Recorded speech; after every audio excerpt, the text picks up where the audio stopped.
right now I'm looking to get a COVID patient on for an interview to ask some questions. One from who's currently in the hospital. She's coping okay. Well, she's poorly, but she's a little bit better than, say, a few days ago. Try again.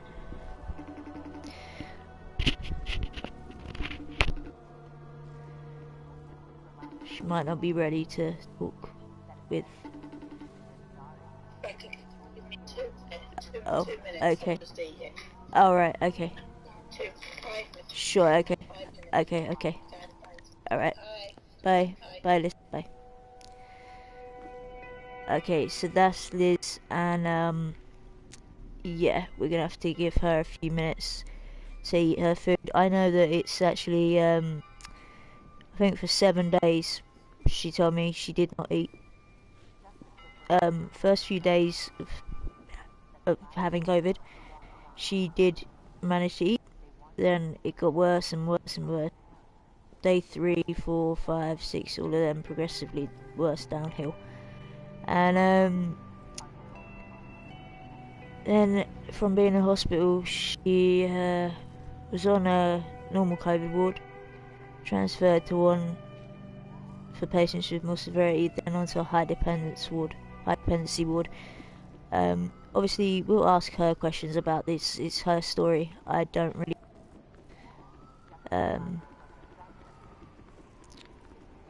take words out of her mouth. I'll leave it up to her to say. But what I will say is she does have difficulty speaking, obviously because COVID gives difficulty with breathing. So talking is quite difficult. But when I spoke to her about a week ago, she could say like a sentence, a short one, and then she'd be coughing and the breathing would it was impossible to have a conversation really. But today she doesn't cough like in the middle of sentences. It's more breathless, just like struggling to breathe, which is as bad as coughing while struggling to breathe, I guess. Struggling to breathe. And she has to take breaks. She has to talk slow, because if she talks fast or too much, from the few conversations I've had with her, I know that leaves her, incapacitated, unable to continue the conversation. Or she has to have like a minute break to recuperate. We'll be discussing, the virus, the ongoing research by the Oxford University, the medicines that she's taking, the medicines that are currently on trial, the results of 1 or 2 that were pulled.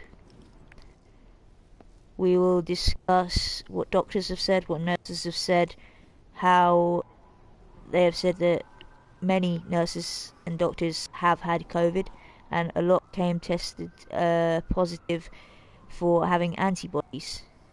So at some point they've had COVID, I believe. And yeah, also I'm going to ask some questions about her symptoms. Did she know she had it? When did she realise? How? Why did she go for the test? Did she already know or suspect that she had COVID? How long did the virus take to get significantly worse? All these sort of questions. How she felt at her worst. Does she feel much better? We'll be discussing things like people who compare this to a cold, people who know not much of it. I will ask her those questions. We'll ask her what precautions she was taking, how she thinks she caught the virus, how she feels about people calling it a hoax. I know how I feel about that. Now, I feel that that is why I'm making these videos, talking to patients, because people are saying the hospitals are empty, it's no worse than a common cold, or it just doesn't exist. I've been told that I am a government shill, a paid government informer of sort, a bot, and what else is there? An NHS medic. It was suggested that I'm an NHS medic or PR for the NHS. Now, these are things that have been said to me 24 hours. It seems by telling the truth, people automatically think that you're in cahoots with the government and it's some sort of secret deal, you're being paid, and as if I'm lying to them. As if all the patients are lying, all the doctors are lying, all the nurses are lying. We are all apparently lying. The hospitals are empty. On another planet, maybe. People say, oh, I went in the hospital the other week, it was empty. Oh, I saw 4 paramedics, they were eating lunch outside the hospital. Well, yeah, paramedics will be eating their lunch at some point. And paramedics aren't constantly picking people up and taking them to hospital with COVID. That doesn't mean the COVID wards aren't already full and progressively the hospitals are taking in more patients. But the paramedics aren't picking up a patient every 2 minutes. So it's a bit obvious that paramedics will get a break. Even if they were picking up patients every 2 minutes, of course they're going to get a break to eat lunch. And in regards to the person who said, what's the other one? Hospitals are empty because they went to the hospital without COVID. Well, you're kept completely separate from COVID patients. So, no, you won't see COVID patients. What you will find is hospitals are probably more empty than usual because perhaps people who used to go to the hospital, to A&E, for really mild, tame things, maybe now they're scared, some of them, scared to go into the hospital because they're worried about catching COVID, perhaps? Or because they can't take anyone in the hospital with them? Some people will avoid going to the hospital right now. People who are scared of hospitals, for example, they don't want to go into a hospital when they can't have someone with them. I can't believe people haven't actually thought about these things. Like, I suppose I'm a government shill. Yeah, that was another one. There was government shill, paid government person, an NHS PR relations person, all different kinds of things. And, well, someone who sees the truth and speaks, patients, doctors, nurses, I know people who are suffering at home with COVID, and those in hospital, and some people I know who've passed away from COVID. So I'm not about to sit here and lie to myself, pretend. As for those against lockdowns, I think a lockdown is necessary. Death rates are at their highest. Like, it's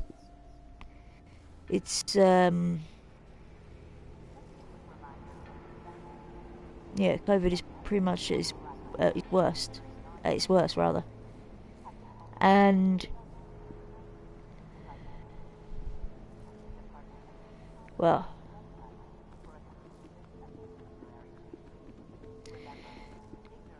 yes, small businesses are losing money. Some people, yeah, they're struggling with their mental health, struggling with the conditions of a lockdown, but rather be oxygen 24 hours a day, struggling with COVID, or out there having a mild form of COVID but spreading it, giving someone COVID that could lead to death, hospital.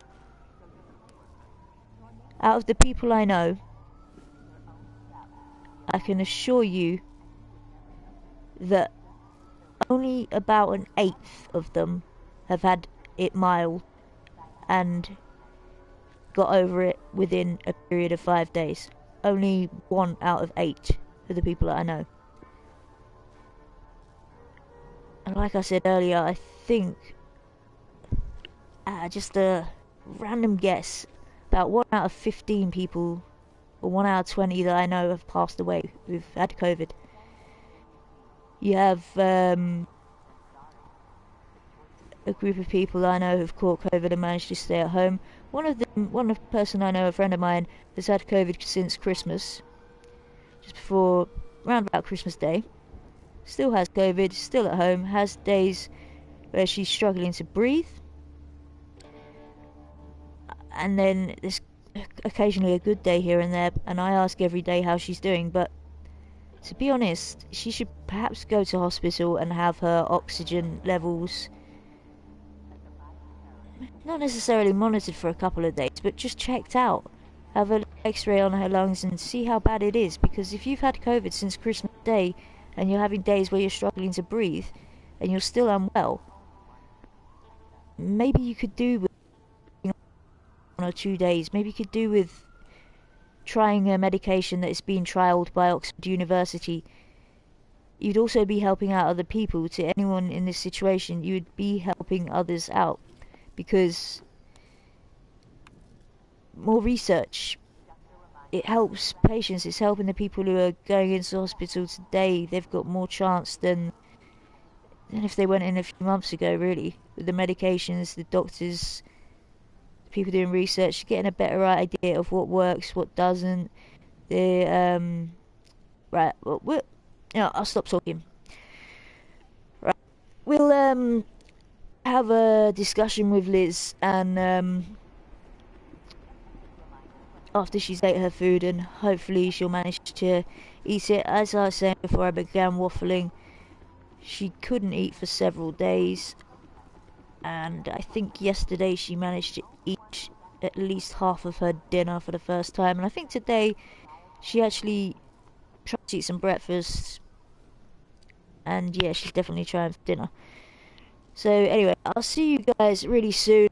Sorry that I do waffle on quite a bit, and yeah, hopefully more people are going to start taking COVID seriously. You don't have to live in fear, but for God's sake, don't deny the truth and the reality, especially when people are going out of their way now, including Channel 4 and ITV, who will also be interviewing Liz tomorrow. And I'm sure they probably will interview 1 or 2 others.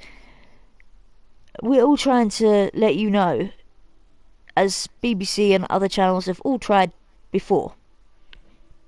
They've sent news reporters onto COVID wards and shown you briefly what's going on. They've interviewed 1 or 2 patients here and there. Please, try to accept that this is not a hoax. It's not a joke. It is real. It is going on. Hospitals aren't empty. You just can't see the COVID patients because they're deliberately separate for obvious reasons. It's contagious, you know. Someone said earlier, oh, Boris Johnson went into a hospital ward without a mask on.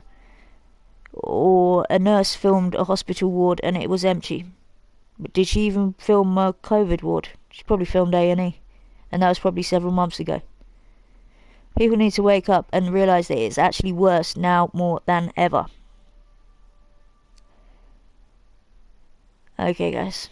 Thanks for watching anyway. Leave your comments. I presume that if I get, I don't know, quite a few views, if I go sharing this around, I don't normally do that with my videos, but if I did and I got quite a few views, I can expect some hate and some controversial, not controversy, but, well, I'm sure people would drop controversial views, but I'm not BBC News, so luckily not many of you are going to watch this.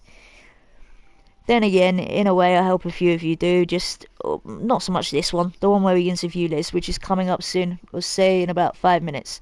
Love, peace, respect. Stay safe. Keep yourself protected. If you can do, wear a mask. I know some people are using any old little, yeah, you've got a small disability in life, but what, you could wear a mask, but you're deciding, nah, if I can use my disability to not wear one, I'll do it. Come on, mate, this virus is serious. If you can wear your mask, please do. Not just for yourself, but for others. And not just for others, but for yourself. I don't want any more people catching COVID, whether they believe in it or not, whether they have to fall ill or see one of their relatives, close friends, fall ill to believe it. I just don't want that to happen. I don't want it to have to be that way.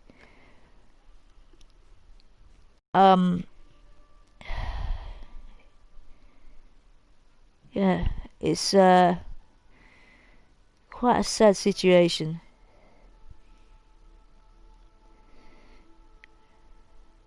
Especially when I heard about people protesting outside of hospitals. That seems pretty bizarre. You're protesting that COVID doesn't exist outside a hospital full of COVID wards that are hidden from your view. Listen, the people who are on oxygen 24/7, or those who are having to be constantly rolled over in their beds by numerous medical professionals, those people who can't eat, struggle to breathe, struggle to talk, I think they disagree strongly, and they're probably offended. Not even frustrated, just offended by the fact that some people think this is a joke, a hoax.